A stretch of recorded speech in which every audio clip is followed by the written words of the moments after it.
Dental Clínica Dr. Giovanni Dantas apresenta Papo Saudável. Olá pessoal, sejam bem-vindos a mais um programa Papo Saudável com o Dr. Giovanni Dantas. Esse programa que já caiu na boca do povo, graças a Deus, as pessoas têm gostado bastante. E nós estamos aqui com o segundo programa em que eu consegui trazê-lo, Dr. Pedro Dantas.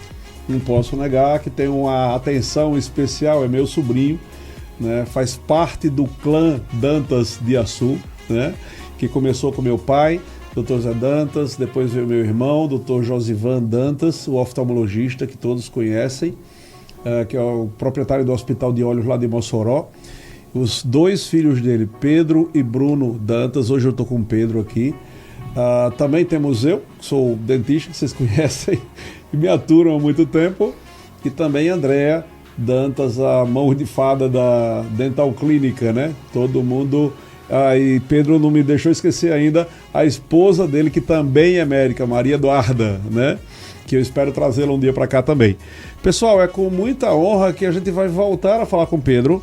Nós falamos num outro programa, e se vocês perderam, vocês podem encontrar lá no podcast Papo Saudável, lá no YouTube. Vocês vão lá no YouTube, digitam podcast Papo Saudável. E tem um outro programa ele falando sobre catarata. Hoje nós vamos falar sobre cirurgia refrativa. Pedro, que fez residência em Maceió, lá em oftalmologia, ele tem especialização em catarata e cirurgia refrativa. Ele tem mestrado em ceratocone. Hoje a gente vai falar um pouco sobre ceratocone também, para saber o que é esse palavrão bonito, né? E ele tem um estágio lá nos Estados Unidos, lá na Mayo Clinic, em Minnesota. Ele fez também lá falando sobre catarata e também sobre cirurgia refrativa. Então o homem tem um bocado de curso aí, vamos tentar sugar um pouco dele. Vamos lá, Pedro, seja bem-vindo, fale com os nossos ouvintes. Obrigado mais uma vez, um prazer estar aqui com vocês, falando com essa nossa audiência maravilhosa, partilhar um pouquinho do que a gente gosta de fazer. É isso mesmo. Então, hoje vamos falar um pouquinho de cirurgia refrativa, né? Vamos embora. Pedrão, me fale aí, por favor, sobre essa questão de cirurgia refrativa. Que nome bonito é esse e o que seria isso? É um nome diferente, né? Uhum. Refração, gente, é o nome técnico, o nome que a gente chama no medicinês, na medicina, de grau. Então, quando eu pergunto qual é a sua refração, eu estou perguntando qual é o seu grau. Cirurgia refrativa nada mais é do que o procedimento cirúrgico capaz de tratar o grau. Uhum. Então, como foi falado no nosso outro programa, da lente chamada cristalino, nós temos duas lentes no olho, o cristalino e a córnea. Em qualquer uma dessas lentes eu posso tratar o grau. No nosso papo anterior de catarata, nós falamos um pouco sobre como tratar o grau no cristalino. A cirurgia refrativa, quando a gente fala esse nome, de forma geral, a gente está falando na cirurgia a laser na córnea. Certo. Então a gente vai com o laser, cirurgia rápida, indolor, maravilhosa, e que é capaz de tratar o grau desse paciente. Eu passei por isso já há algum tempo, né? Depois eu ganhei a presbiopia, que foi outra história, mas a cirurgia foi fantástica, foi maravilhosa. Vocês fazem isso em Fortaleza, Isso. É bom salientar que Pedro, também o Bruno e Josivan são proprietários do Hospital de Olhos de Mossoró, aquele hospital branco com os vidros azuis, né? Isso. Lá em Mossoró, ali perto da Praça da Estação. E eu fico muito honrado de tê-los aqui. Na realidade, tê-lo, né? Por enquanto, eu quero arrastar os outros dois. Virão com certeza. Então, Pedro, mas assim, essa cirurgia refrativa, ela necessariamente precisa acontecer ou é só questão de conforto? Tipo, eu tô cansado, que era o meu caso. Eu tinha um grau mais complicado e eu pretendia deixar de usar óculos, e por um período eu até deixei. Por causa da minha profissão, eu preciso de alguma coisa muito específica. A gente estava conversando aqui em off, né? E eu estou usando hoje óculos para perto, basicamente. Mas aí eu vou lá, faço essa cirurgia e simplesmente deixo de usar óculos, é isso mesmo? Quase isso. Então sua pergunta é muito boa. A cirurgia refrativa é sim uma cirurgia para quem quer fazer. Em momento nenhum eu, como médico, vou olhar para o paciente e dizer: você precisa fazer isso, você tem que fazer. Não, certo. Não é verdade. Uhum. Fazer a cirurgia refrativa é um método para quem quer tratar o seu grau de forma cirúrgica. Uhum. Ponto. Uhum. Então, eu uso óculos, adoro usar óculos, me sinto bem de óculos. Eu uso lente de contato, adoro, não tenho nenhuma vontade de operar. Parou aí. Okay. Eu, em momento nenhum no consultório eu tento convencer ninguém. Perfeito. Eu mostro a cirurgia como opção. digo quais são as características e vantagens. O paciente decide se quer ou não. Então, há pacientes em que a gente não recomenda. Então, pacientes muito jovens, não faz sentido. Por quê? Jovem quanto? Não existe uma idade certa. A cirurgia refrativa, ela não estabiliza o grau, ela tira o grau que tem. Então, suponha um paciente qualquer, que seja ele de 17 ou de 18 anos, e só para exemplificar, tenha 2 graus de miopia. Suponha que esse paciente só vai estabilizar o grau dele aos 23. Eu estou arbitrando esse número. Todo mundo tem a sua própria idade. Suponha que essa pessoa seja aos 23. E ele aos 18 tem 2, mas aos 23 ele vai ter 3. Ou seja, nos próximos 5 anos ainda vai aparecer 1 grau de miopia para ele. Se eu opero ele hoje aos 18, ele fica com 0? Fica. Hoje. Mas nos próximos 5 anos esse 1 grau aparece do mesmo jeito. Então há pessoas que dizem, eu fiz a cirurgia, mas meu grau voltou. Não é assim. Então, primeiro, um paciente que não tem ainda uma comprovação da estabilidade, e a gente faz isso de 2 formas. Ou eu já sendo seu médico há algum tempo e eu vendo no meu prontuário que seu grau estabilizou, ou você tem 25, 26, ou seja, uma idade que provavelmente seu grau já está estável. Eu meço o seu grau e comparo com o grau dos seus óculos, sua receita está no seu rosto, eu consigo ver o seu grau. E vejo que está igual, ok, a gente tem essa segurança. Além disso, além desse público mais jovem onde o grau não está estável, a gente também não faz muito sentido indicar a cirurgia refrativa, a laser na córnea para um paciente acima de 50, 50 e poucos anos, porque nele eu já posso fazer a catarata.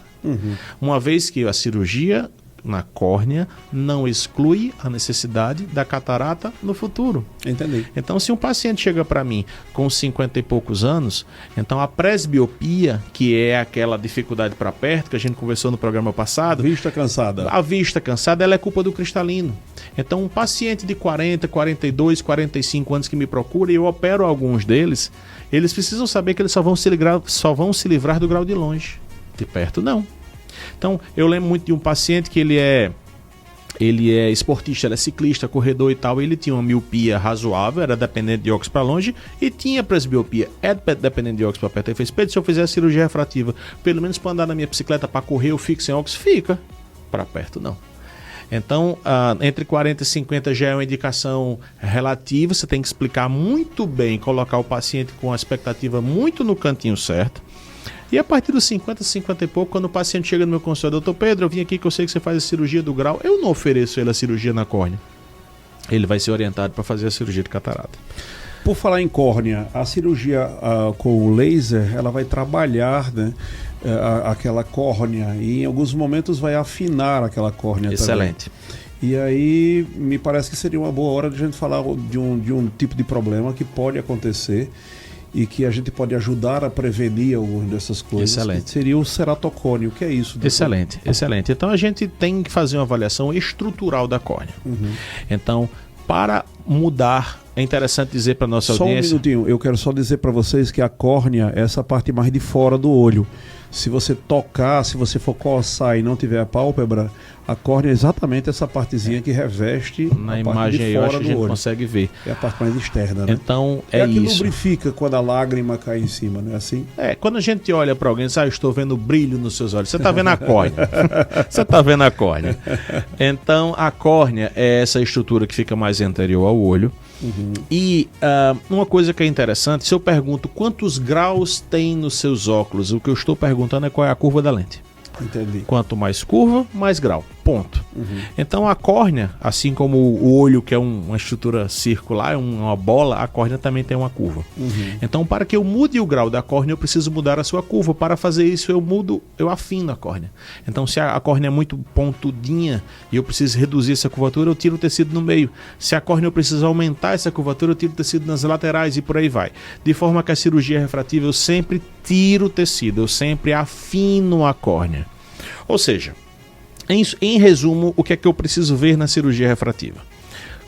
Medir o grau do paciente, fazer um cálculo para saber quanto de tecido eu preciso tirar da córnea para tirar aquele grau e, mediante a avaliação de alguns exames que vão aparecer aí na tela para quem está nos assistindo, a gente vê a estrutura da córnea. Então, mediante a avaliação desses exames, eu consigo ver quanto a córnea permite que eu tire. Então vamos dar exemplos aqui de números hipotéticos. Suponha que a córnea tenha 100 tijolinhos de espessura. E eu vejo que para mudar o grau daquele paciente eu preciso tirar 10. Então, eu vou ter 3 respostas possíveis naquele exame. Uma que ele me disse que eu posso tirar 30. Então os 10 cabem lá dentro, tranquilo. Eu posso operar esse paciente com muita tranquilidade. Outra, você só pode tirar 8. Ou seja, eu não posso corrigir o grau do paciente todo e eu tenho que colocá-lo na expectativa correta. A segunda é a córnea que diz, não encoste em mim. Eu não posso operar. Então, o ceratocone, assim como foi dito, é uma doença causada pelo hábito de coçar o olho, gente. Coçar o olho é extremamente nocivo. É claro, não é você estar na rua e cair um cisco no seu olho e você coçar. Não é esta coçada. É o hábito de coçar o olho que está, via de regra, ligado ao ressecamento. Olha que curioso. Segundo o Conselho Brasileiro de Oftalmologia, 85% dos brasileiros têm algum grau de ressecamento ocular. Então, quando você vai no consultório de um oftalmologista, ele passa um lubrificante, gente, aquilo não é bobagem, aquilo é muito importante. Nosso hábito de usar ar-condicionado, ventilador, telas, resseca demais o olho. E o olho muito seco... computador e celular... Na verdade, o problema da tela não é bem a tela, é o hábito da concentração. Quando a gente está concentrado em qualquer coisa, a gente pisca menos. O problema é que o celular ocupa os nossos intervalos. Então, há 15 anos, 20 anos, quando o celular não era o que é hoje, quando a gente terminava um trabalho, a gente ia tomar uma aguinha. Hoje não, a gente vai para o celular. Então, as telas perpetuam o nosso momento de concentração. O problema é esse. Mas o fato é, o ressecamento é a principal causa, a pessoa coça muito o olho, que desenvolve, o coçar do olho fragiliza a estrutura da córnea, afinando ela, que pode gerar um afinamento sem repercussões. Então, eu só posso ver que a córnea está mais fina, mas sem repercussões clínicas, eu só não posso operar aquele cara para aquela situação não piorar, ou esse afinamento já gerar uma deformação da córnea, aí é o ceratocone. O fato é que a gente precisa fazer essa busca por essa fragilidade tecidual, sendo ela já um ceratocone manifesto ou um potencial ceratocone, que a gente chama de ceratocone frustro ou subclínico, ou seja, é aquela doença que não existe, mas se a gente operar pode provocar. Então a gente tem que fazer uma avaliação pré-operatória muito séria, coisa que, graças a Deus, a gente tem toda a condição de fazer lá no hospital de olhos. Nós temos todos os exames que são necessários para dar uma segurança máxima ao paciente. Falo por mim, eu faço essa cirurgia como médico, mas nós dois que estamos aqui na mesa já fizemos essa cirurgia como paciente. Você já entregou seus olhos a ela e eu também.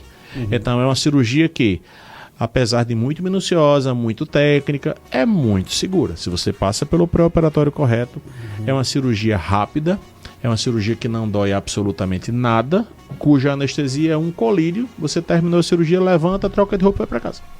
Perfeito. O ceratocone, ele pode ser prevenido, claro, a questão do evitar coçar. Mas aquela pessoa que está em casa, que tem o hábito de ficar coçando o olho por algum motivo, até como uma mania, como é que ele sabe que ele pode ter gerado um ceratocone? Interessante. Tem alguma dor, algum sinal? Não. Tem que ser no consulta. Esse tem que ser na consulta. Mas, assim, se eu tivesse que dar um sinal, é um paciente que muda o grau muito rapidamente. Um paciente que tem alteração de refração muito rápida. É claro que um paciente adolescente que tem miopia, por exemplo, o grau aumenta nessa idade. O grau, é normal o grau mudar ao longo da adolescência. Mas um cara que demora, ao invés de trocar um ano, anime os óculos, ele troca a cada 3, 4 meses, não é para ser tanto. 6 meses depois da prescrição, o óculos já está péssimo. Não é para ser tanto. E o paciente que coça o olho, então, além de ele ter mudanças de grau, ele vai ter desconforto com a luz, ele vai ter dor de cabeça, que são sintomas do astigmatismo, que é o principal grau associado ao ceratocone. Aí veja só, a córnea foi danificada. Sim. Aí o que acontece? Que o ceratocone, explicando um pouco melhor para quem está em casa, ele funciona como um buchinho assim na frente, isso, né? Isso. Você estava até me explicando aqui, fazendo uma associação a um pneu. Isso. Fala para nós isso, por favor, Pedro. Isso. Tem duas comparações que eu gosto muito de fazer, que uma, para quem já viu o bucho de pneu, isso talvez os homens tenham um pouco mais de contato, quando você cai num buraco e o pneu faz um bucho. Aquilo ali, o pneu está cortado, a borracha está mais fina. Então, onde o pneu cortou, a própria pressão do pneu pega aquela borracha mais frágil e faz uma barriga para fora. O ceratocone não deixa de ser parecido. Onde a córnea está mais fina, a pressão interna do olho faz um buchinho. Outra comparação que é muito fácil também de ser percebida é com bola de encher, bexiga de festa. Às vezes a gente sobra uma bola e faz um buchinho na lateral, assim. Aquilo nada mais é do que ali a borracha da bola de encher estava mais fina, quando a gente soprou fez um buchinho. Então o ceratocone é algo daquele tipo. Onde a córnea está mais fragilizada, ela deforma. Então nós temos 3 possibilidades. Essa deformação é mínima, é irrisória, é fora do eixo visual. O cara, enfim, teve aquela deformação, mas ela é clinicamente irrelevante. Não causa baixa visual ou se causa é mínima. A gente acompanha. Acompanha e pede para ele não coçar mais o olho. Se é um paciente jovem que está em idade, que é a adolescência, pelo livro, dos 12 aos 17 anos, é a pior idade para a evolução de ceratocone, ela evolui mesmo. Se o paciente é um paciente jovem e a gente consegue orientar e ver se percebe a estabilização, ok, mas se não, a gente faz uma cirurgia chamada crosslinking, que é uma cirurgia que tem como objetivo tornar o tecido corneano mais resistente, para que ele não deforme mais. Mas há um limite para fazer o crosslink. A córnea não pode estar fina demais. Se a córnea já afinou muito é abaixo, sendo um pouco mais técnico na minha explicação, uma espessura média da córnea é 530 micrômetros. Abaixo de 400, teoricamente, você não pode mais fazer. Aí o paciente tem que ir para o transplante de córnea. Tudo isso é possível ser minimizado ou evitado com a consulta periódica ao oftalmologista. Perfeito. E tudo isso se pode resolver lá no Hospital de Olhos de Mossoró. Tudo isso nós resolvemos lá. Você falou num aspecto muito interessante, que é essa parte da lubrificação. Sim. E hoje estamos criando hábitos cada vez piores, como você já relatou algum aqui, não é? E como é que funciona isso? Que mais mal nós teríamos numa situação como essa de falta de lubrificação e como nós poderíamos resolver? Sou obrigado a ter que usar colírio ou tem algo que eu possa fazer que lubrifica o olho espontaneamente, por exemplo? Interessante. A lubrificação ocular, ela existe espontaneamente. Mas as suas principais deficiências são a deficiência por si só é por inflamação nas pálpebras. Então, o que a gente chama de blefarite se dá basicamente pelo acúmulo de oleosidade nas pálpebras. Então, é interessante ter o hábito de 1 ou 2 vezes por semana higienizar as pálpebras. Por mais que a gente lave o rosto todo dia, a gente não toca na pálpebra, a gente não toca nem no cílio. 1 ou 2 vezes por semana com shampoo infantil, shampoo Johnson, Granado, qualquer shampoo neutro. Você bota e higieniza as pálpebras no banho de olho fechado. Isso vai liberar poros que drenam parte da lágrima. Uma alimentação correta, uma alimentação rica em ômega 3, rica em vegetais verdes, estimula a secreção, enfim, natural da lágrima. E falando dos nossos hábitos, a tela, especificamente, ela tem um hábito muito peculiar, porque qualquer momento de concentração, estejamos nós concentrados em algo extremamente sério como um trabalho, um estudo, dirigir, tomar conta de um filho, ou uma bobagem, ver o WhatsApp ou ver o YouTube, não importa em que. Quando a gente está concentrado em qualquer coisa, a gente mal pisca. Então, se o livro fala que se eu e você a gente estiver conversando bobagem, a gente pisca uma vez a cada 5 a 8 segundos, se a gente estiver conversando alguma bobagem. E a lágrima, para ser considerada uma lágrima normal, ela deve durar pelo menos até 10 segundos após o piscar, ou seja, não vai faltar lágrima nunca. Só que se você está concentrado em alguma coisa, você passa mais de 1 minuto sem piscar. E se sua lágrima, para ser considerada normal, tem que durar 10 segundos, suponha que você tivesse uma lágrima superdotada que durasse 15, não importa, você passou mais de 1 minuto sem piscar, sua lágrima foi embora. Então o hábito de tela que a gente tem hoje, o excesso celular, gente, se a gente está no elevador, a gente sabe que lá dentro não pega sinal, a gente pega o celular. Qualquer ócio que a gente tem, a gente pega um telefone. Então o nosso olho sofre um pouco com isso. Se eu tivesse que dizer o que é que a gente pode fazer para minimizar um pouco a lubrificação ocular, é esquecer o celular só um pouquinho. Entendi perfeitamente. O lubrificante é claro que é bem-vindo, mas ninguém vai ter ele no bolso sempre. Mas certo. O dia a dia, lembrar de como o mundo era um pouquinho antes disso aqui existir como ele é hoje é bacana. Algo caseiro pode ser utilizado no passado, e me parece que isso já não é indicado, mas eu vou falar sobre isso. No passado se falava sobre pegar, por exemplo, o soro fisiológico. Isso não é indicado, não é isso? Não, nunca foi. O soro, na verdade, ele desidrata o olho. Interessante. O soro, gente, ele é uma mistura, quando a gente fala soro fisiológico a 0,9%. O que é que isso quer dizer? 0,9% dele é composto por cloreto de sódio, o sal de cozinha que a gente coloca na comida da gente. O resto é água pura, água destilada. E isso desidrata o olho. Então a água, por não ter íons, quando ela cai em contato com ele, ela chupa todos os íons do olho, ou seja, ela desidrata. Perfeitamente. Então a água, o soro fisiológico, ele tem uma coisa positiva de enquanto ser estéreo, enquanto ser fechado, ele é estéreo. Então se você precisa fazer uma higienização de uma cirurgia, uma cicatriz na barriga, e você quer usar um produto estéreo para lavar aquilo, um soro lacrado ele serve para quê? Mas para o olho não. E para o olho, alguma coisa seria indicado? Qualquer farmácia tem uma infinidade de opções de lubrificante. Eu sempre digo ao paciente que os primeiros 3 ou 4 que ele for comprar, já que não precisa de receita, ele pode comprar de marcas diferentes para experimentar marcas e ver qual sensação de um ou de outro ele gosta mais no olho. Tem várias, aí, enfim, não vai ter... Para o usuário padrão, não é aquele paciente de pós-operatório que precisa de um lubrificante mais específico, sem conservante e tal. Para o usuário padrão não faz tanta diferença qual lubrificante ele vai escolher. Mas se puder ter pelo menos no ambiente de trabalho, é muito bom. Muito bacana. Entendo. E aquela pessoa que está ouvindo e que não usa normalmente lubrificante e tem esses hábitos todos que a gente falou, nocivos, tá? Ele trabalha no computador, no tempo livre ele vai lá, e do celular e tal, e tal, e tal. Existe algum tipo de sintoma ou sinal? Sinal é o que a gente vê, pessoal. Sintoma é o que a gente sente, né? Então, por exemplo, se uma pessoa chega com a unha encravada, isso é um sinal para o médico. Ele está vendo que o problema existe. Se ele diz que é uma dor de cabeça, é um sintoma. O médico não está vendo, né? Ele só está acreditando em você. Ele vai ter ardor. Coceira, é onde entra a história da coceira. Que pode gerar o ceratocone. E baixa da qualidade visual. A visão que embaça. Doutor, minha visão vai embaçando muito ao longo do dia. Eu fico muito em computador. No final do dia, minha visão está embaçada. Eu tenho que passar a mão do olho, tenho que piscar, tenho que coçar. Isso é olho seco. Tá? Então, o olho seco estimula o desconforto, o ardor, a coceira, que é o fator principal causal do ceratocone, que é a principal contraindicação à cirurgia refrativa. Então, a cirurgia refrativa é esse procedimento que a gente aborda de forma rápida com um laser à córnea. A gente faz os 2 olhos no mesmo momento e a gente tenta curar o grau, pelo menos o de longe do paciente. O paciente que fez cirurgia, como você mesmo relatou a sua experiência, com 28 anos, com 26, com 25, com 30, com 32, ele, sendo tudo programado e sendo possível, ele fica sem grau, fica sem óculos. Mas lá pelos 40, quando a presbiopia chega, ele precisa de uma ajudinha para perto de novo. Mas não é a mesma dependência, não é o mesmo tamanho de grau. Então, mesmo para esse paciente é uma libertação, é uma coisa muito bacana você simplesmente não ser mais dependente. Tá, 2 perguntas. Uma relacionada ainda aos colírios.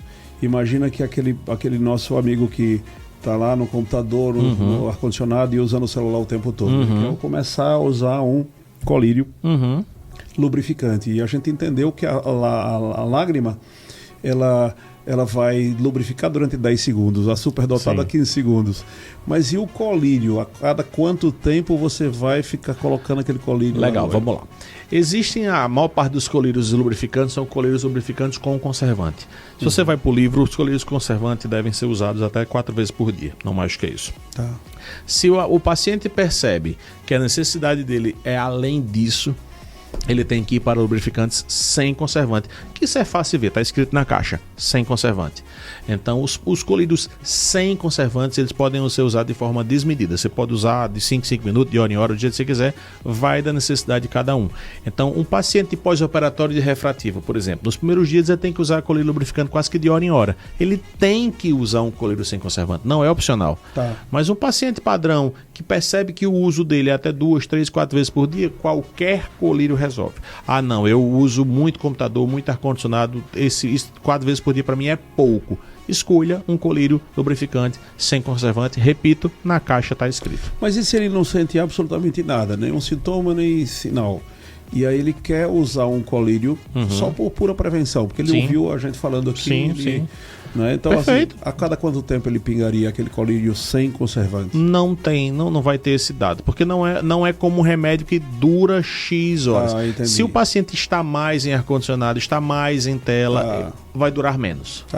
Então vai ser do próprio... Perfeito. E é interessante esse não sentir nada, é diferente de sentir e estar acostumado. Porque às vezes o sintoma do ressecamento é tão natural pra gente que a gente diz, eu não... Mas quando começa a usar, faz, gente, eu não sabia que eu estava sentindo falta disso. Entendi. Então é interessante, o lubrificante eu acho que é bem-vindo para todo mundo. Bom, pessoal, o nosso programa está chegando no final de novo, tudo tão rápido, né, Pedro? E eu quero agradecer a Pedro, dizer que o nosso telefone 999-816640 está à disposição para qualquer informações que vocês precisem do Hospital de Olhos de Mossoró, do Dr. Pedro também, e sobre os nossos temas de odontologia. Eu quero deixar com o Pedro 30 segundos para ele dar as considerações finais Legal. e falar também sobre o telefone do hospital e dele mesmo. E das redes sociais. Meu agradecimento ao convite, para mim é uma honra estar aqui. Para falar comigo, gente, o Instagram, @oftalmopedro, oftalmo de oftalmologista, oftalmopedro. Telefones do hospital 3316-2566, 3316-1969. E fico à disposição aqui para outros dias, outros papos, outros temas, vai ser um prazer.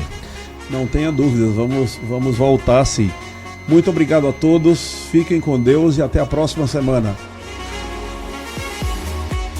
Acabamos de apresentar Papo Saudável. Próxima semana, neste mesmo dia e horário, estaremos de volta.